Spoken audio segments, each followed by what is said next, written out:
Standards making another milestone in its history. These are, of course, positive news. These are Noticias Positivas, which is why we welcome Sarah Schwimmer. She's interim co-lead executive B Lab Global to explain all the details and implications. So hello, welcome. I hope that I pronounced your surname okay. I'm sorry for that. You did. It's Schwimmer. You did a great job. And thank you. Great to be here. It's an exciting day. Well, welcome. And for the general public, not the B Corp fan now for today, but I'm sure that they will be soon enough. So what is a B Corp briefly, and how many B corporations are there in the world, and how the ecosystem has grown since its birth? It was in 2006, right? Yep. 19 years, almost 20 years old, still a teenager though, technically. So today is a huge milestone. It really represents what the future of good business looks like. This is a tool that absolutely B Corps must use if they want to remain or join the B Corp community. But I do want to note that this tool has been developed for non-B Corps as well. Not all companies can become B Corps because this is a rigorous standard. And so to answer some of your questions here, as of today, we are a global movement of over 10,000 companies that have been certified as B Corps. Hundreds of thousands of other companies have actually used the tool, but only 10,000 have been able to certify. This 10,000 B Corps is a massive reflection in growth.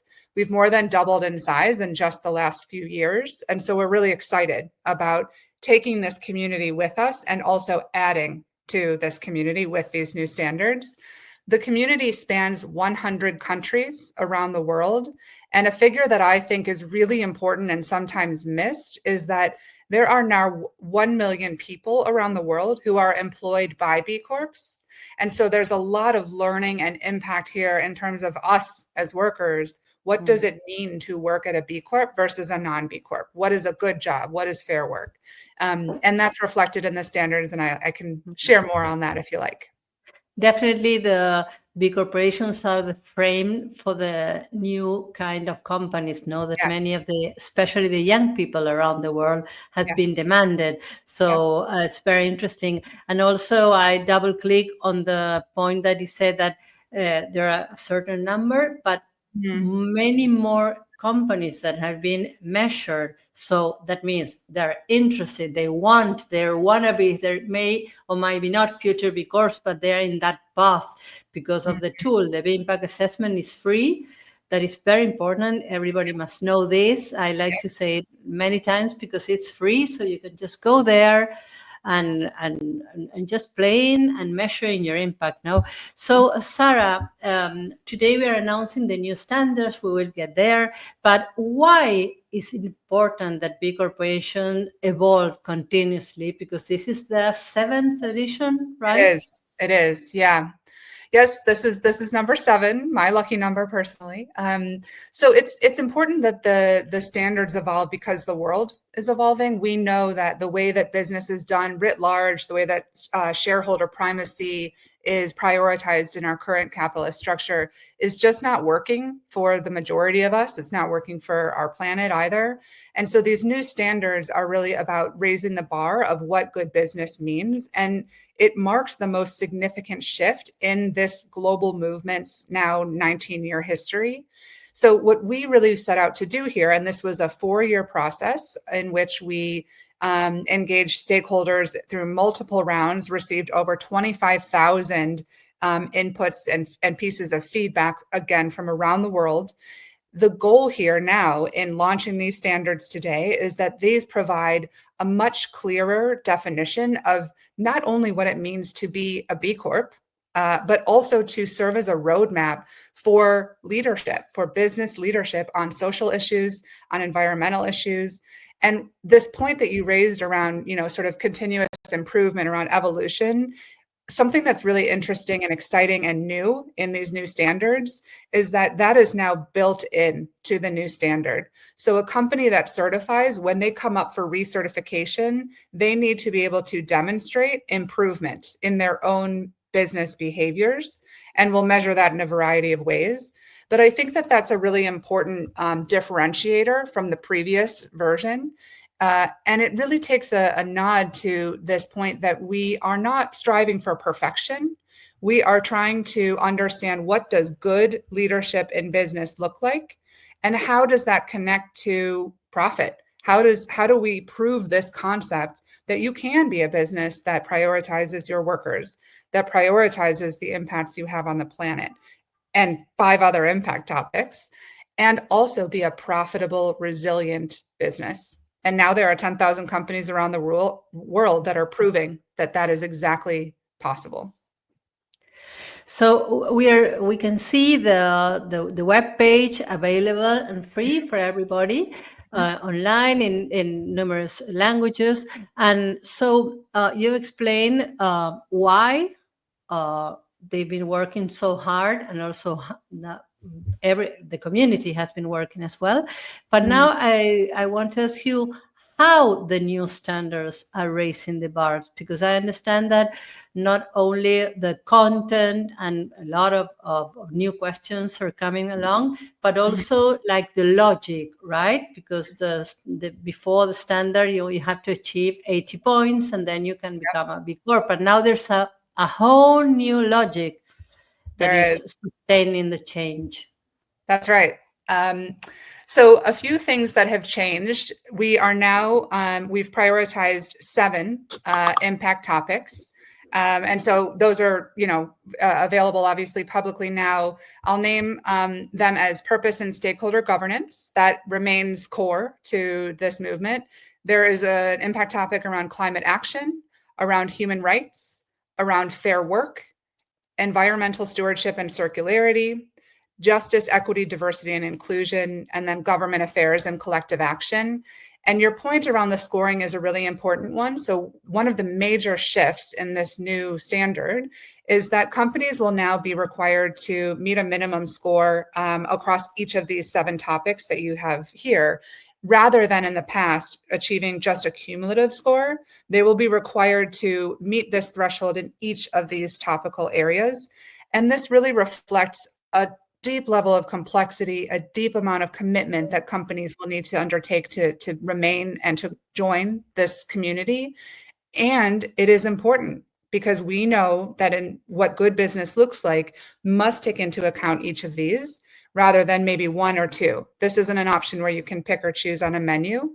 And we're really committed based on the 4-year process and the deep stakeholder engagement. We're really confident, I should say, that B Corps in the community now will come with us on this journey. They have a 3-year runway. This is not, tomorrow. We'll continue over the next 6 months to certify companies on the current version. We'll slowly phase that out so we can share more, and there is more available on our website on this. But we are committed to doing this together, to moving into the future as one movement that will continue to grow.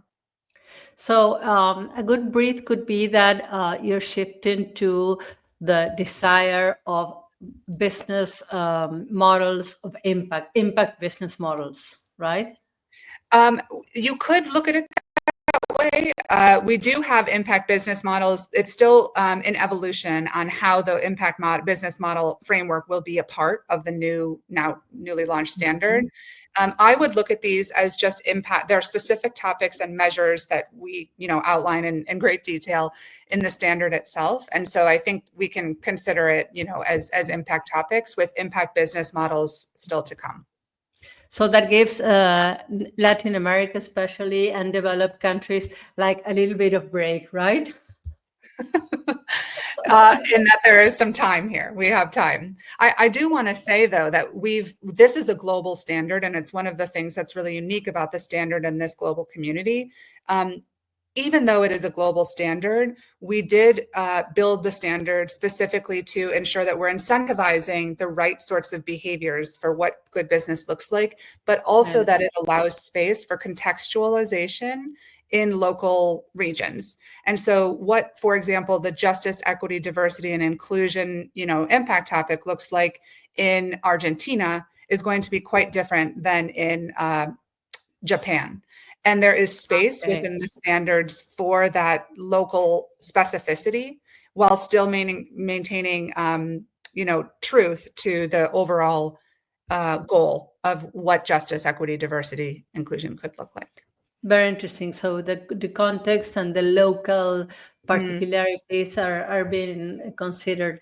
So I have here, this is in Spanish, but these are in the Spanish website. There are milestones. So I want to ask you if you can briefly tell us, like bullet points, what are the milestones in this process? Yeah, so I can't see the website here. So I can see a little bit. There's December 2020. So essentially the process we kicked off around that time.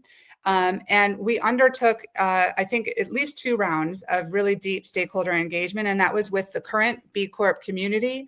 It was also with folks outside of the community, with academics, with investors, with other business leaders who are not leading B Corps, really just to understand the full context within which we needed to develop these standards. So then there were multiple rounds of iteration, which brings us now to today, this launch. And then the milestones will continue in that we won't start, as I said, certifying companies against this new standard tomorrow. There is a pathway for them. And I would say as well, this is where the power of being a part of a global network really comes into play.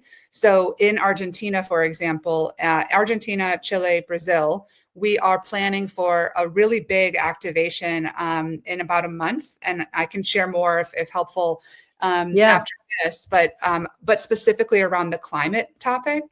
And we're doing this in partnership with our community in the United States and in Canada. So we're really looking at how do we cross bridges and really work to essentially upscale ourselves and help our community transition together. So I can share more information on that as a follow-up. Unfortunately, I don't have the exact dates in front of me, but we can contact another interview. It's very interesting because, since we are where I'm based in Argentina and in Latin America, so I many times feel that, okay, this is super challenge of the B Corporation, of the B Lab community, to understand the context, to read the context, and also to maintain the north, the purpose, that we have to become better persons in better companies and generate better business for all. And that means in this context, especially the global context now, I believe a very big challenge also because some of the things that we thought they were okay, like the definition of sustainability or many things in which we believe, people as us that have been in these topics for more than 3 decades, and now they're changing. I mean, we thought that electric cars were the future, and now we are okay, maybe not. And so, wow. And so this is why I think that it's very important, and I wanted to leave this testimony that the movement is active, is alive. This is why it's a movement. And just to close this interview, I think that, as we said, the movement is alive. And which are the next steps? You told me that you're going to release, but the engagement with all these changes, because you have some people, like also me and many people that help other companies, to understand all this. So, wow, how are you going to manage all this new information? Yeah, it is a lot. You're absolutely right. And in fact, that is the meeting that I am at right now. We are in an internal meeting of our global leadership team to continue to chart the path forward for what does it mean to help our community writ large, and then in regions and in countries, and even in the at a provincial level. How do we help our community understand these new standards and transition to the new standards? Because as you say, it is very much alive. And it is important that the community comes along with us because the world around us very much so is changing, and so must we. And so one thing that I do want to highlight is that we are doing a major activation. We expect it to be the largest ever gathering of B Corps ever in the world. We are doing it in Brazil. It will be in September. It's called Encuéntranos B. Again, I can share more information on this, but B Corps are very much invited, and we ask that B Corps consider coming from around the world, but certainly from Central and South America. And this is really around both helping to provide context and really important tools and information around the new standards, as by that point we are moving into starting to certify against the new version, but it's also around being in community and learning from one another. And so that would be a point that I would really kind of try to drill home, is that there is an opportunity for us to be together in Brazil as one community that is diverse, but all committed towards continually improving and moving together. Yeah, I definitely recommend assisting. I've been to every meeting, and they were wonderful. At the very beginning, in Colombia, we were just 230, not more than 230 or 50 people, and so the last meeting in Monterrey was astonishing. Was great, and everybody. I feel that that meetings give us the certainty that this is going on, that this is happening. Yeah, because this is not an exponential growth. I think you agree. And sometimes people say, okay, why this is not growing? If it's not exponential, it's no good, because we are used to the social media and the unicorns and whatever. But this implies an internal change. Yeah. Because this is led by people, right? And people have to I shift the whole model. It's do you both. Agree? I do agree, but I do think it's both, because we have seen, it looks different in different parts of the world, but we have seen significant growth, and we're quite excited actually about the standards, not just because of what the path that they provide, but we really see and intend to use the new standards as a way of educating and bringing in more companies to this movement. So I hope and expect that this movement will really continue to grow in the years to come. It certainly will. Last technical questions. The companies that are now measuring their impact, they have gone through the process, but maybe they're not ready now to, like we say, press the button, so to submit all their information, but they are going to be ready, for example, in November, in October, and December, so that they will be measured with the new standards or with the previous standards. It will depend on the timing of their submission, and if they're recertifying or if they're certifying for the first time. I can share a link to an article on that, because there is nuance. So we have the guidance for companies, current B Corps that are looking to recertify in 2025. They can submit against our current standards, the version 6, until the end of June of this year. And they would be required to recertify on the new standards in 2028, so the 3-year timeframe. Companies that are not yet B Corps, so anyone who's new and, as you say, is curious about joining, they may submit to certify on, again, the current standards, this version 6, until the end of this calendar year. So any new company wants to join the B Corp movement, they can submit against the current standards, version 6, until December 31st of 2025. And then moving from there, we'll begin certifying or recertifying on the new standards. And again, the goal here is to allow time for transition. We want this community to stay strong, and we want to bring as many folks and businesses along with us. Sarah, it was a pleasure meeting you. Thank you so much for the time. Hope that we can meet again and keep on the news personally. So thank you so much for being with us. Noticias Positivas. Thank you. Muchas gracias. Bye-bye. Bye-bye.